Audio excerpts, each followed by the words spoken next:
হ্যাঁ? কি দেখি না বলো?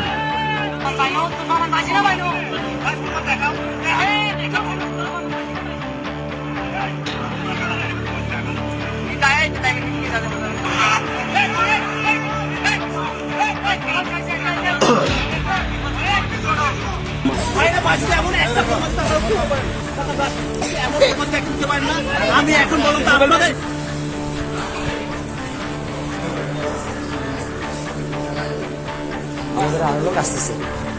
মানুষকে প্রেশার গিফট করে যে আমাদেরকে টাকা দিতে হবে, চাঁদা দিতে হবে। ইমন সবসময় বলে যে আমাদেরকে চাঁদা দিতে হবে, চাঁদা যদি না দেন আপনারা দোকানদারি করতে পারবেন না। আমাদেরকে বলতেছে এক একটা দোকান থেকে প্রতি মাসে 9,000 টাকা করে ওনাকে কোটা দিতে হবে, নাই তো দোকানদারি করতে পারবেন।